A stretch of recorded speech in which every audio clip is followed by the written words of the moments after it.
गुरुर्ब्रह्मा गुरुर्विष्णु गुरुर्देवो महेश्वरः गुरु साक्षात परब्रह्म तस्मै श्री गुरुवे नमः। ओम साई राम मित्रों, आज का ब्लॉग आप सभी हमारे साई परिवार के लिए विशेष लाभकारी और कल्याणकारी है, क्योंकि आज के ब्लॉग में अपने साई परिवार के लिए बहुत ही विशेष ब्लॉग लेकर के आए हैं। बहुत सारी माताएं बहनें, बहुत सारे बंधु बांधव जब पूजा कर रहे होते हैं तो बहुत सारी चीजें वह महसूस करते हैं, जो प्रश्न के रूप में हमसे बहुत सारे भक्तों ने प्रश्न किया है कि गुरुदेव, हम बाबा के सम्मुख दीप जलाए तो दीप की लंबी लंबी लौ जलने लगी, हमारे दीप में पुष्प बनने लगा, हमारे यहाँ जब हवन कर रहे थे तो बहुत लंबी लंबी लपटें निकल रही थी, हमने बाबा को प्रसाद चढ़ाया, नारियल चढ़ाया, वह नारियल सड़ा निकल गया, नारियल चढ़ा दिया, 2 दिन के बाद वह नारियल अपने आप ही फूट गया,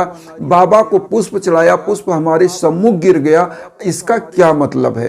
तो बहुत सारी यह चीजें क्या होती हैं कि इसको महसूस करने की जरूरत होती है। बाबा ने स्वयं कहा है, क्या कहा है?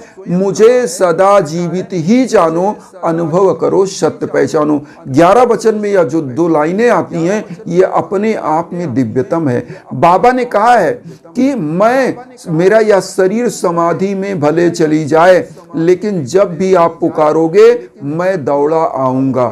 मतलब बाबा ने यहाँ क्या कहा है? गीता का वह श्लोक आप याद करिए जिसमें कहा गया है, नयनम छिद्दन्ति शस्त्राणि नयनम दहति पावका न चैनम क्लेदयन्ति अपो न शोष्यति मारुता। मतलब आत्मा अजर अमर है, न शस्त्र काट सकता है, न अग्नि जला सकती है, न वायु सुखा सकता है, न जल भिगो सकती है। वह निर्लिप्त है और वह अनंत है। मतलब बाबा कहते हैं कि मेरी आत्मा, मेरी रूह आपके आसपास है, जब पुकारोगे, जब आप कठिन परिस्थितियों में होगे, तत्क्षण मैं आऊंगा। मतलब गीता के उस श्लोक को चरितार्थ करता है बाबा का वह वाक्य कि मुझे सदा जीवित ही जानो, अनुभव करो, सत्य पहचानो। तो यह आत्मा बाबा का जो स्वरूप है वह निराकार है और बाबा हमेशा आपके आसपास हैं। तो वह कैसे महसूस कराते हैं, कैसे आपको अनुभूति देते हैं? जब आप नारियल का प्रसाद आप चढ़ा रहे हो, नारियल सड़ा निकल गया, सेब आपने चढ़ाया, प्रसाद चढ़ा दिया, चढ़ाने के बाद जब उस सेब को काटा सड़ा निकल गया, तो इससे डरने की जरूरत नहीं है। इसका मतलब है कि बाबा आपके द्वारा चढ़ाए गए प्रसाद को, भोग को उन्होंने पाया है, उन्होंने भोग लगाया है और उन्होंने ग्रहण किया, स्वांगीकरण किया उसका। तो इससे डरने की जरूरत नहीं है कि हमारा नारियल गलत सड़ा निकल गया, हमारा सेब सड़ा निकल गया, ऐसा नहीं है। जब परमात्मा उस चीज का स्वांगीकरण कर लेते हैं तो ऐसा कभी कभी दिखता है और दुर्लभ लोगों को ऐसा दिखता है, सबके यहाँ ऐसे नहीं निकलता। जो बहुत ही आस्था के साथ बाबा की पूजा करते हैं उनके ही यहाँ ऐसा होता है। और ऐसा अगर हो रहा है तो इसका ये मतलब नहीं है कि आपके साथ कुछ अनहोनी होने वाली है, ऐसा कुछ नहीं है। इसका मतलब ये होता है कि बाबा ने उस प्रसाद को पा लिया है, ग्रहण कर लिया है।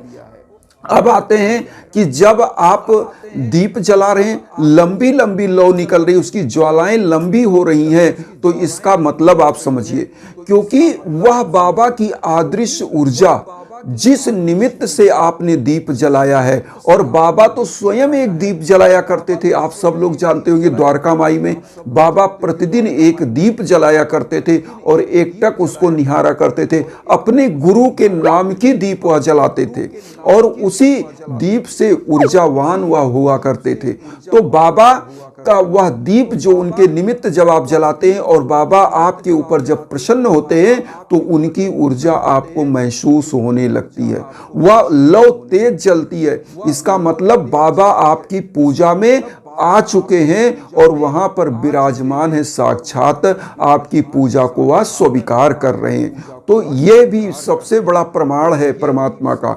दूसरा चीज, बहुत लोग पूछते हैं हमारे फूल में, दीप में फूल बन रहा है, 2 पत्तियां फूल की तरह बन जा रही हैं, कोपलें निकल रही हैं, तो वो क्या है? तो ये जानते हैं कि ये भी दिव्यता है। इसका मतलब है परमात्मा आपकी प्रार्थना को स्वीकार कर रहे हैं, जो आपकी मनोकामना है उसको वह परिपूर्ण करने वाले हैं। तो ऐसे समय में और श्रद्धा के साथ बाबा की शरणागत होना चाहिए, क्योंकि बाबा ने स्वयं कहा है, साईं सच्चरित्र बाबा के ही शब्द है जो हेमाड पंत जी ने लिखा, या बाबा के विचार हेमाड पंत जी के दिमाग में आया, तब उन्होंने यह चीजें विरचित की लिखी। तो इसका मतलब क्या है? बाबा कहते हैं जो भक्त मेरे शरणागत हो जाता है अनन्य भाव से, उसके घर में अन्न धन वस्त्र की मैं कभी कमी नहीं होने देता। उसके समस्त रोग संताप भौतिक दैहिक मानसिक मैं दूर करता हूँ। कोई भी प्रकार का संताप हो तो मैं दूर करता हूँ, समस्त कष्टों का निवारण करता हूँ। तो इसका मतलब हो गया, जब आप दीप जला रहे हैं, उसमें पुष्प बन रहा है, लौ बड़ी हो रही, तो बाबा वहां साक्षात उपस्थित हैं, आपकी मनोकामना पूर्ण करने वाले हैं। अब यहाँ पर आते हैं, पुष्प आपने बाबा को चढ़ाया और वह पुष्प क्या हुआ? आपके सम्मुख आके गिरा। अब यहाँ पर समझिएगा, पुष्प ऐसे नहीं गिर जाता। हाँ, कभी कभार मान लीजिए कोई हवा का झोंका आया, अचानक से पुष्प गिर गया, तो वो हम नहीं मान सकते, क्योंकि लेकिन ये भी आप समझिए कि वह हवा का झोंका भी अचानक से आया, वो भी जब आप पूजा कर रहे। ये नहीं कि वातावरण में हवाएं चल रही हैं और जब चल रही हैं, लगातार चल रही हैं, वो गिर गया तो नहीं माना जाएगा।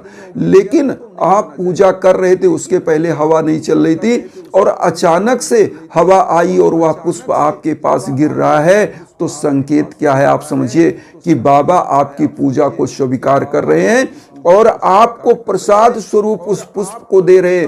ऐसे पुष्प को उठाकर माथे पर लगाना चाहिए, इसको पीले कपड़े में बांध करके ये बाबा का प्रसाद मान के अपने घर की तिजोरी में पूजा कक्ष में सदा के लिए रखना चाहिए। जब यह पुष्प थोड़ा खराब हो जाए मान लीजिए, तो इसको जल में प्रवाहित कर देना चाहिए और बाबा का प्रसाद मानकर इसको रखना चाहिए, क्योंकि बाबा अपनी अनुभूति देते हैं। जब मैंने बताया ना, बाबा ने स्वयं कहा है, मुझे सदा जीवित ही जानो, अनुभव करो सत्य पहचानो। ये अनुभूतियां हैं, पूजा का चमत्कार है, ये आपकी आस्था आपकी तपस्या का चमत्कार है, उसका फल है, बाबा देते हैं अपने भक्तों को। ऐसे ही छोटी छोटी चीज को जब आप महसूस करते हैं, परमात्मा क्या है?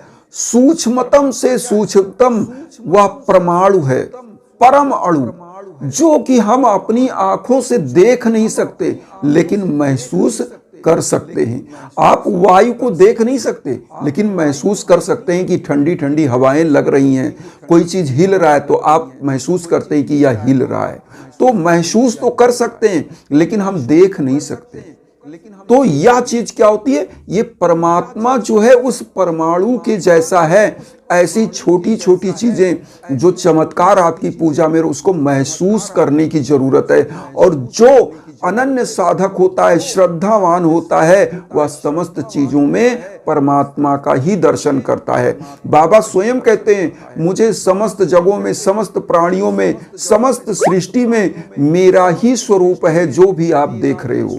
तो ये क्या है? बाबा का ही एक संकेत है कि आपके सम्मुख ऐसी चीजें घटित हो रही, चमत्कार हो रहा है।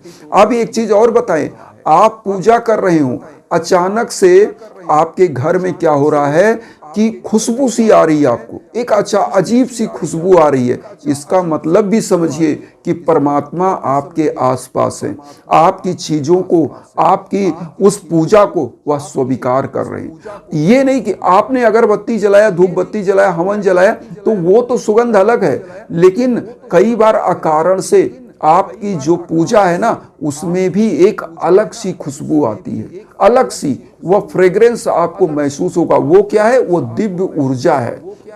मतलब जब आप उस ऊर्जा को आवाहित कर रहे हैं, वह ऊर्जा आ रही है। तो ऐसे समयों में एक चीज आप ध्यान दीजिए, जब आपके साथ ऐसी चीजें हो रही हैं तो मन क्रम वचन से आपको सात्विक होना चाहिए। किसी को अकारण ही श्राप नहीं देना चाहिए, अकारण मिथ्या वाचन नहीं करना चाहिए, किसी के लिए गलत शब्द नहीं बोलने चाहिए, क्योंकि आपके ऊपर वह सात्विक ऊर्जा आपके अंदर आ चुकी है। और जब आप आवाहित कर रहे हो तो वह ऊर्जा आप तक आ रही है, इसका मतलब बाबा की कृपा आप पर बनी हुई है। तो आपको किसी के लिए भी मिथ्या वाचन, किसी के लिए कोई गलत शब्द नहीं बोलना चाहिए, क्योंकि वह सही होने लगता है। आपने तो किसी को कोई गलत शब्द बोल दिया, उसके साथ वह चीज घटित हो जाएगा, लेकिन आपने जो पुण्य कर्म अर्जित किया था वह आपका छीड़ हो जाएगा, मतलब फिर आप शून्य पर आ जाओगे। तो उतना तप उतना जप करोगे तब जाकर के आपका पुण्य फिर बढ़ेगा। तो इसलिए किसी को गलत शब्द नहीं, किसी के लिए कोई गलत पूजा नहीं, ये सब नहीं होना चाहिए। आपका उद्देश्य हमेशा सात्विक होना चाहिए। ऐसे समयों में आपको बाबा के शरणागत ही रहना चाहिए। बाबा की डेली उदी लगाइए, बाबा का डेली भोग लगाइए, पूजा करिए, साईं चालीसा, साईं बावनी 11 वचन पढ़िए। इससे दिव्यता और बढ़ती जाएगी और चमत्कार उस रूप में होगा कि जब आप कोई कार्य करने जाओगे ना, लोग शहर से आपको बुलाएंगे, अरे आइए ये काम आपका तो हो जाएगा। तुरंत जो काम आपका कभी नहीं बन रहा था वो होने लगता है।